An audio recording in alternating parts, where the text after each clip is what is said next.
Jadi di video kali ini kita akan review petarang-petarangan yang ada di kandang kami ya. Kita review ada indukan-indukan yang mengerami dan yang sedang bertelur. Nah ini ya adalah contoh indukan-indukan kami yang lagi posisi mengeram. Nah ini ya.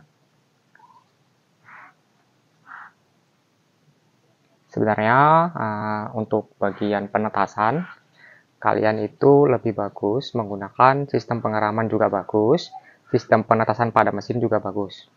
Sebenarnya sistem pengeraman ini untuk hasil sebenarnya hampir sama, cuman relatif lebih cepatnya itu dikolaborasikan dengan penggunaan pada mesin tetas.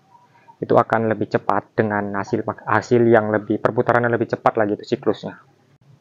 Tapi kalau memang kalian kurang mahir dalam dunia penetasan, kalian juga nggak masalah menggunakan full pengeraman juga nggak masalah.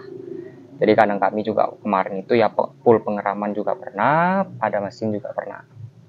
Ini adalah spill untuk hasil telur. Ini hasil telur yang udah kami kumpulkan ya dalam waktu tadi 1 hari. Ini sedikit turun sih sebenarnya. Biasanya mendekati di atas 20-an sampai 21. Ini adalah indukan-indukan yang lagi mengerami. Jadi untuk alas kandang sendiri ya, di sini kami menggunakan lalang, rumput lalang yang kami berikan kepada petarangan. Sebenarnya ini baru kali ini kita menggunakan alas petarangan. Kenapa kami menggunakan alas ini? Sebenarnya dasarnya memang karena petarangan kami ini terlalu lebar. Jadi terkadang kalau di bagian pengeraman ini ya, telur itu sering berpencar terhadap indukan. Jadi tidak terkekapi oleh indukan full. Nah, kami jadi menyiasatinya dengan memberikan alas, yaitu berupa rumput lalang yang bisa mencakup telur agar terkekap oleh indukan semua.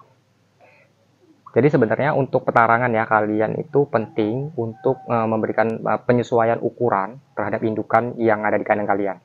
Kalau indukannya besar-besar, misalnya indukan jumbo, ya kalian harus memberikan petarangan yang sedikit cukup lebar. Tapi kalau petarangan indukan lokal, nggak perlu terlalu lebar, yang penting dengan menampung kapasitas di atas 15 butiran.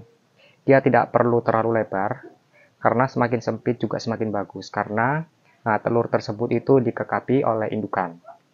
Jadi seperti itu rekan-rekan. Dan untuk kelembapan di area petarangan, kalian pastikan bahwa di area petarangan itu harus benar-benar kering, yang memastikan bahwasanya telur itu tidak kotor. Biasanya itu sering menjadi telur itu sering busuk karena di area petarangan itu lembab rekan-rekan. Jadi ketika indukan tersebut keluar mencari makan, nah kaki yang lembab tersebut ketika memijak telur ataupun ketika mereka masuk petarangan itu akan menyebabkan telur menjadi kotor. Biasanya yang kotor tersebut itu menyebabkan tingkat kelembapan yang cukup tinggi pada telur. Ya, ketika kotoran tersebut itu basah ya tentunya akan berdampak ya telur itu nanti akan busuk di tengah jalan. Atau namanya tidak jadilah di usia sekitar 20 harian itu biasanya yang sering menyebabkan tersebut. Nah, jadi kalau kondisi telur itu dalam keadaan bersih, mengkilat, dan keadaannya tetap kering, itu biasanya untuk fertilitas dan daya tetasnya lebih bagus rekan-rekan. Jadi kalian harus pastikan ya, telur yang di petarangan kalian itu bersih dengan tidak kotor. Jadi kalau kotor itu biasanya akibat indukan yang keluar area petarangan itu yang kandangnya itu lembab. Itu memang berisiko, biasanya kan sering terjadi namanya indukan itu sedikit yang menetas. Nah, rekan-rekan coba lebih teliti lagi diperhatikan bahwasanya di area petarangan itu harus benar-benar kering, karena juga untuk menjaga penetasan itu juga bagus ya. Enggak juga kudu namanya penetasan pada pengeraman itu bagus, tapi kalau kita enggak menyiasatinya sendiri di lokasinya yang tepat, itu juga sama aja hasilnya. Bahkan kadang satu indukan yang menetas cuma beberapa butir, yang lainnya pada tidak jadi. Itulah faktor-faktor yang menyebabkan kegagalan. Ini indukan hampir di semua petarangan ini terisi dengan telur ya.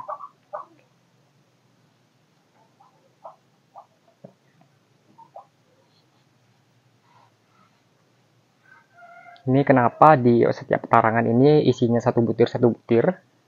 Nah, ini karena setiap di per petarangan ini ada yang bertelur. Jadi kami sisakan satu butir aja, dan selebihnya itu setiap harinya kami ambil. Dan untuk kami masukkan ke dalam mesin tetas. Tapi untuk memasukkan ke dalam mesin tetes itu ya, kami tidak satu hari dapat telur terus kami masukkan, tidak. Tapi kami harus memenuhi target dulu. Kami targetnya misalnya 40 butir ataupun 30 butir. Nah, itu baru kita masukkan ke dalam mesin tetes.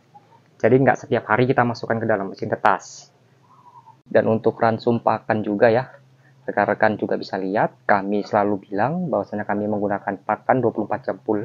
Ini ready setiap harinya, setiap saat, tanpa ada pengukuran batas takaran.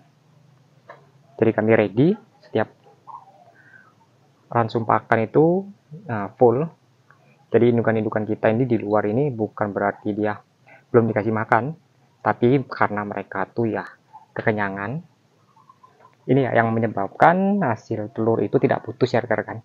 Jadi untuk pembentukan suatu telur, indukan-indukan itu memang harusnya itu wajib diberikan pakan full, karena untuk menjaga intensitas hasil telur yang tidak putus-putus.